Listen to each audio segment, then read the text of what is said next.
ആദ്യം doctor B Jayaraja, പതിറ്റാണ്ടുകളായി CPM തുടരുന്ന സംഘടനാ ശൈലികളെല്ലാം പൊളിച്ചെഴുതപ്പെടുകയാണോ? പാർട്ടിയുടെ നടപ്പ് രീതികളെല്ലാം തിരുത്തപ്പെടുകയാണോ? ഒരാളിലേക്ക് ചുരുങ്ങുകയാണ്, അല്ലെങ്കിൽ അതുമാത്രമാണ് പാർട്ടി എന്നൊരു സന്ദേശമാണോ കൊല്ലം സംസ്ഥാന സമ്മേളനം നൽകുന്നത്?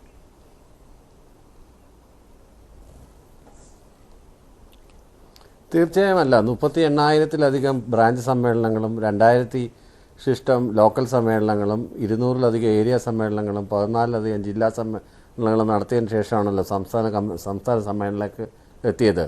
അവിടെ ചർച്ചകളുണ്ടായിരുന്നു, വിമർശനങ്ങളുണ്ടായിരുന്നു, സ്വയം വിമർശനങ്ങളുണ്ടായിരുന്നു. പിന്നെ പുതിയതായിട്ട് എടുത്തു പറയാൻ കഴിഞ്ഞ സമ്മേളനത്തിനുണ്ടായിരുന്ന നയരേഖ, പുതിയൊരു നയരേഖ അവതരിപ്പിക്കുന്നു. ആ നയരേഖയുടെ അടിസ്ഥാനത്തിൽ ഒരു ചർച്ചയും കൂടെ അടിസ്ഥാനപരമായിട്ട് ഇവിടെ നടന്നു. അതിനുശേഷം പ്രതിനിധികൾ വിമർശനം നടത്തി, ധാരാളമായ വിമർശനമുണ്ടായി, സ്വയം വിമർശനങ്ങളുണ്ടായി. അങ്ങനെ ജനാധിപത്യ വ്യവസ്ഥിതിയിലൂടെ തന്നെയാണ്, അങ്ങേയറ്റം പൂർണ്ണമായ ജനാധിപത്യത്തിലൂടെ തന്നെയാണ് ആ സമ്മേളനം പരിസമാപ്തിയിലേക്ക് വന്നത്. അപ്പോൾ ഏറ്റവും അവസാനം ഒരു MLA പറഞ്ഞു, പത്മകുമാർ എന്ന് പറഞ്ഞ അദ്ദേഹം ex-MLA ആണ്. അദ്ദേഹത്തിന് സംസ്ഥാന കമ്മിറ്റിയിൽ ഉൾപ്പെടുത്തിയില്ല. ഇപ്പോൾ കൊല്ലം ജില്ലയിൽ തന്നെ സംസ്ഥാന കമ്മിറ്റിയിൽ ഉൾപ്പെടുത്താൻ യോഗ്യരായിട്ടുള്ള ഒരു 10-12 പേരെ തന്നെ എനിക്കറിയാം. കൊല്ലം പട്ടണത്തിനകത്ത് തന്നെ അത്രയും കഴിവുള്ള ആളുകളുണ്ട്. പക്ഷേ അവിടുന്ന് KS ജയമോഹനെയാണ് ഉൾപ്പെടുത്തിയത്. അവിടെ തലമുതിർന്ന ഒരുപാട് നേതാക്കന്മാരുണ്ട്. അവരെ ആരും സംസ്ഥാന സമിതിയിൽ എടുത്തില്ല എന്ന് പറഞ്ഞിട്ട് അവരാരും പരാതിയുമായി ഇങ്ങനെ പൊതുജന മധ്യത്തിലേക്ക് ഇറങ്ങാറില്ല. അതാണ് അതുമായിട്ട് ബന്ധപ്പെട്ടിട്ടുള്ള ഒരു പ്രധാനപ്പെട്ട വിഷയം. പിന്നെ ഈ പറഞ്ഞതുപോലെ ഇപ്പോൾ നമ്മളിപ്പോൾ EMS സർക്കാർ, നായനാർ സർക്കാർ, അച്യുതാനന്ദൻ സർക്കാർ എന്നൊക്കെ പറയുന്നത് പോലെ സ്വയം വിമർശനം എന്ന് പറയുമ്പോൾ പുറത്തേക്ക് വരുന്ന റിപ്പോർട്ടുകളിൽ സംസ്ഥാന സെക്രട്ടറിക്കെതിരെ വിമർശനങ്ങൾ ഉണ്ടായിട്ടുണ്ട്, മന്ത്രിമാർക്കെതിരെ വിമർശനങ്ങൾ ഉണ്ടായിട്ടുണ്ട്, MLA-മാർക്കെതിരെ വിമർശനങ്ങൾ ഉണ്ടായിട്ടുണ്ട്, പാർട്ടിയിൽ തന്നെ പാർട്ടിയുടെ നയരൂപീകരണവുമായി ബന്ധപ്പെട്ട് വിമർശനങ്ങൾ ഉയർന്നിട്ടുണ്ട്. എവിടെയെങ്കിലും മുഖ്യമന്ത്രിക്ക് വിമർശനങ്ങൾ വാങ്ങേണ്ടി വന്നിട്ടുണ്ടോ?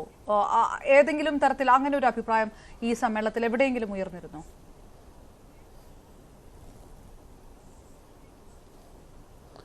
മുഖ്യമന്ത്രിക്ക് വിമർശനം വന്നതെന്ന് വെച്ചാൽ നയപരിപാടികളെല്ലാം കൃത്യമായിട്ട് നടന്നു പോകുന്നതുകൊണ്ടും വേറെ വിമർശിക്കാൻ പറ്റിയ ഇതൊന്നും പാർട്ടിക്കാർ കണ്ടെത്താത്തതുകൊണ്ടായിരിക്കാം പാർട്ടിക്കാർ കാര്യങ്ങൾ പറഞ്ഞിട്ട് വിമർശിക്കാതിരുന്നത്. അതുമാത്രമല്ല, പക്ഷേ കുറേ കാര്യങ്ങൾ അദ്ദേഹത്തിന് വിശദീകരിക്കേണ്ടി വന്നു എന്നുള്ളതാണ്. പുതിയ നയരേഖയെക്കുറിച്ച് വിശദീകരിക്കേണ്ടി വന്നു, അതിനകത്ത് കുറേ ക്ലാരിറ്റി വരുത്തേണ്ടി വന്നു. അത് സാധാരണ ജനങ്ങളിൽ നിന്ന് തുടങ്ങി താഴെത്തട്ടിൽ നിന്ന് വന്നതിന് ശേഷമേ ആ നയരേഖ പ്രാവർത്തികമാക്കൂ, ഏതൊക്കെ രീതിയിലാണ് പുതിയ സംവിധാനങ്ങൾ വരുന്നത് എന്നുള്ളതിനെക്കുറിച്ച് വ്യക്തമായ രീതിയിൽ ചർച്ചയും അതിനെ തുടർന്ന് മാത്രമാണ് നയരേഖ അംഗീകരിക്കുന്നതെന്നൊക്കെ അദ്ദേഹം പറയുക ചെയ്തത്. കാര്യം എന്ന് വെച്ച് കഴിഞ്ഞാൽ ജനങ്ങളോടാണ്.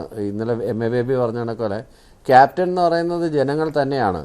അല്ലാതെ നമ്മളിപ്പോൾ ഒരാളെ ക്യാപ്റ്റൻ എന്ന് വിളിച്ചുകൊണ്ടോ ഒരാളെ കോമ്രേഡ് എന്ന് വിളിച്ചുകൊണ്ടോ അല്ലെങ്കിൽ ഒരാളെ ലീഡർ എന്ന് വിളിച്ചതുകൊണ്ടോ ലീഡർ ആവുന്നില്ല. ജനങ്ങളാണ് തീരുമാനിക്കുന്നത്. ആ ജനങ്ങളുടെ പൾസർ ചെയ്യുന്നൊരു പാർട്ടിയാണ് CPIM, വിശിഷ്യ കമ്മ്യൂണിസ്റ്റ് പാർട്ടികൾ CPM എന്നുള്ളത്. അതിനനുസരിച്ച് വളരെ ജനാധിപത്യ സ്വഭാവത്തിലോടുകൂടി, അതായത് കരുനാഗപ്പള്ളിയിൽ ഉണ്ടായ ഒറ്റപ്പെട്ട 1-2 സ്ഥലങ്ങളിലുണ്ടായ ഒറ്റപ്പെട്ട സംഭവങ്ങൾ ഒഴിച്ചു കഴിഞ്ഞാൽ അധികം പ്രശ്നങ്ങളൊന്നും ഉണ്ടാവാതെയാണ് എല്ലാ സമ്മേളനങ്ങളും നടന്നത്. അതുകൊണ്ട് തന്നെ കരുനാഗപ്പള്ളിയിൽ നിന്ന് സൂസൻ കോടിയെയും കരുനാഗപ്പള്ളിയിൽ നിന്ന് വേറെ ആരെയും സൂസൻ കോടി ഒഴിവാക്കുകയും ചെയ്തു. അവിടുന്ന് വേറെ ആരെയും ഒഴിവാക്കപ്പെട്ടവരുണ്ട്, പ്രായപരിധി അടക്കമുള്ള വിഷയങ്ങളുണ്ട്. അതിലേക്ക് നമുക്ക് കടക്കുന്നതിന് മുൻപ് നമ്മുടെ പ്രധാന ഫോക്കസ് എന്ന് പറയുന്നത് ഈ പറഞ്ഞ പോലെ ജനങ്ങൾ തന്നെയാണ് ക്യാപ്റ്റൻ എന്ന് പറയുന്നിടത്ത് അതിൽ നിന്ന് പാർട്ടി വ്യതിചലിക്കുന്നു എന്നുള്ള വിഷയമാണ്. കൊല്ലത്ത് സമ്മേളനത്തിൽ പൊതുമേഖലാ സ്ഥാപനങ്ങളുടെ ഓഹരി വിറ്റഴിക്കുന്നതിനെ കേന്ദ്രത്തെ വിമർശിക്കുന്ന പ്രമേയം അവതരിപ്പിക്കുന്നു. അവിടെ തന്നെ ആ പങ്കാളിത്ത മാതൃകയിൽ സ്വകാര്യ നിക്ഷേപമാകാം എന്നുള്ളൊരു നയരേഖയിലെ ഉള്ളടക്കം മുഖ്യമന്ത്രി അവതരിപ്പിക്കുന്നു. അതായത് മറ്റുള്ളവർക്ക് എന്താണ് പാർട്ടി മുന്നോട്ട് വെക്കുന്നത്, മുഖ്യമന്ത്രി എന്താണ് മുന്നോട്ട് വെക്കുന്നത്, ഏത് തരത്തിലാണ് നയം മാറുന്നത് എന്നുപോലും തിരിച്ചറിയാൻ കഴിയാതിരുന്ന ഒരു സാഹചര്യമാണോ?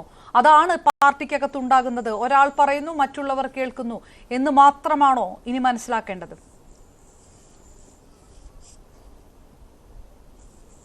അങ്ങനെയല്ല. ഇപ്പോൾ വിദ്യാഭ്യാസ രംഗത്തെ പരിഷ്കാരങ്ങൾ എടുത്ത് പരിശോധിച്ചാൽ സ്വകാര്യ യൂണിവേഴ്സിറ്റികൾ വരുന്നതിനെക്കുറിച്ചും അതുപോലെ തന്നെ മറ്റ് ഡീംഡ് യൂണിവേഴ്സിറ്റികൾ അനുവദിക്കാതിരിക്കുന്നതിനെക്കുറിച്ചും എങ്ങനെയാണ് കൃത്യമായിട്ട് സർക്കാർ മാനദണ്ഡങ്ങൾ അനുസരിച്ച് പ്രവർത്തിക്കുക എന്നുള്ള രീതിയിലാണ് സ്വകാര്യ യൂണിവേഴ്സിറ്റീസിൻ്റെ ബില്ല് നമ്മൾ അംഗീകരിച്ചത്. അതുപോലെ തന്നെ ആദ്യമേ സഹകരണ മേഖലയിൽ ഇത് നടത്തി റെഡിയാക്കാൻ പറ്റുമെന്ന് നോക്കും. അത് ഇല്ലെങ്കിൽ ഒരു തേർഡ് ഓപ്ഷനായിട്ടാണ് ഈ PPP പ്രൈവറ്റ് പബ്ലിക് പാർട്ടിസിപ്പേഷൻ എന്ന് പറയുന്ന ഒരു പബ്ലിക് പ്രൈവറ്റ് പാർട്ടിസിപ്പേഷൻ എന്ന് പറഞ്ഞൊരു ലെവലിലോട്ട് പോകുന്നത്. അതൊക്കെ എക്സ്ട്രീം മെഷേഴ്സാണ്. അങ്ങനെ 33 പൊതുമേഖലാ സ്ഥാപനങ്ങൾ മറ്റുമാണ് കടത്തിലുള്ളത്.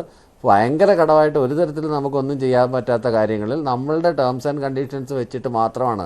അല്ലാതെ കേന്ദ്ര സർക്കാർ ചെയ്യുന്ന അതേപടി നമ്മൾ അതിൻ്റെ അസറ്റിനേക്കാളും കുറഞ്ഞ വിലയ്ക്ക് വേറെ ഏതെങ്കിലും കമ്പനിക്ക് തീരെഴുതി കൊടുക്കുന്ന ഒരു പരിപാടി ആയിരിക്കില്ല എന്തായാലും പുതിയ നയസമീപനം. ഇതിനകത്തുള്ള പ്രധാനപ്പെട്ട കാര്യം എന്ന് വെച്ച് കഴിഞ്ഞാൽ രാജ്യം മുഴുവൻ ഒരു നയരേഖ തുടരുമ്പോൾ ഉദാരവൽക്കരണം, ആഗോളവൽക്കരണം, സ്വകാര്യവൽക്കരണം എന്ന് പറഞ്ഞിട്ടുള്ള അതിനെതിരെ പിടിച്ചു നിൽക്കാൻ നമുക്ക് പരമാവധി പിടിച്ചു നിൽക്കുന്നതിൻ്റെ അത്രയും നമ്മൾ പിടിച്ചു നിൽക്കുകയും കുറേ സ്ഥലത്തൊക്കെ നമ്മൾ ഫ്ലെക്സിബിൾ ആവേണ്ടി വരികയും ചെയ്യുന്ന ചില സാഹചര്യങ്ങളിലേക്ക് എത്തി നിൽക്കുകയാണ്. പ്രത്യേകിച്ച് ഫെഡറൽ സംവിധാനത്തിനെ ആകെപ്പാടെ തകർത്തുകൊണ്ട് കേരളത്തിലെ ശ്വാസം പൊട്ടിച്ചുകൊണ്ടിരിക്കുന്ന ഒരു അവസരത്തിൽ വിഭവ സമാഹരണം എന്ന് പറയുന്നത് ഒരു വലിയ വിഷയം തന്നെയാണ്. അത് നമ്മൾ മാർക്സിസ്റ്റ് ആണെന്ന് പറഞ്ഞിട്ട് അത് യാഥാർത്ഥ്യങ്ങളുടെ നേരെ നമ്മൾ കണ്ണടച്ചിട്ട് കാര്യമില്ല. അപ്പോൾ നമ്മൾ വിഭവ സമാഹരണം ഏതെല്ലാം രീതിയിൽ നമ്മൾ വിഭവ സമാഹരണം നടത്തണം, എങ്ങനെയാണ് നമ്മൾ ക്ഷേമ പദ്ധതികൾ നടപ്പിലാക്കുക, ഒരു ബൂർഷ സമൂഹത്തിൽ എങ്ങനെയാണ് ഏറ്റവും സാധാരണക്കാരിലേക്ക് നീതിയും ന്യായവും അവന് ഭക്ഷണവും വെള്ളവും ഒക്കെ എത്തിക്കുക എന്നുള്ളതൊരു പ്രാധാന്യമാണ്. അതിൻ്റെ ഭാഗമായിട്ടാണ് നമ്മൾ ക്ഷേമ പെൻഷനുകൾ, ക്ഷേമനിധി പെൻഷനുകൾ, സ്ത്രീകൾക്ക് പെൻഷനുകൾ, ഉള്ള പെൻഷൻ നമ്മൾ ഇരട്ടിപ്പിക്കാൻ പോകുന്നതും ഒക്കെ അതിനുവേണ്ടി തന്നെയാണ്. പക്ഷേ ഇതിനൊക്കെ നമ്മൾ പണം കണ്ടെത്തണ്ടേ? ഈ പണം കണ്ടെത്താൻ നമ്മൾ കിഫ്ബി വഴി സ്വരൂപിച്ച പണം തിരിച്ചടയ്ക്കണ്ടേ?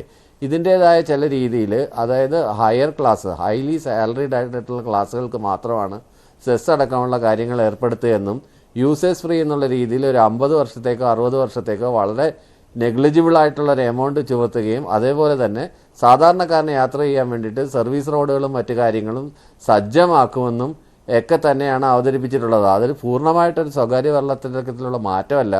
അസമയം EMSൻ്റെ ഗവൺമെൻറ് തൊട്ട് തന്നെ എടുത്ത് പരിശോധിച്ച് കഴിഞ്ഞാൽ നമ്മൾ രാജ്യത്തെ കുത്തമുതലാളിമാരെ ഇവിടെ കൊണ്ടുവന്നിട്ട് വലിയ വലിയ ഇൻഡസ്ട്രീസ് നടത്താൻ ശ്രമിക്കുകയും അത് പിന്നെ പരിസ്ഥിതിക്കൊക്കെ പ്രശ്നമായതിൻ്റെ ഭാഗമായിട്ട് അടച്ചുപൂട്ടപ്പെടുകയും കേരളത്തിൻ്റെ പ്രത്യേക സാഹചര്യത്തിൽ നമുക്ക് പവർ ഇല്ലാത്തതുകൊണ്ടും നമുക്ക് അതിനുള്ള ഇൻഫ്രാസ്ട്രക്ചർ ഫെസിലിറ്റി ഇല്ലാത്തതുകൊണ്ടും നമ്മൾ കൂടുതൽ ഊന്നൽ കൊടുക്കുന്ന ഇൻഫ്രാസ്ട്രക്ചർ ഫെസിലിറ്റീസിനാണ്. ജയരാജ ആ വിശദീകരണം അംഗീകരിക്കുന്നു. അത് ശ്രീ KM ഷാജഹാൻ.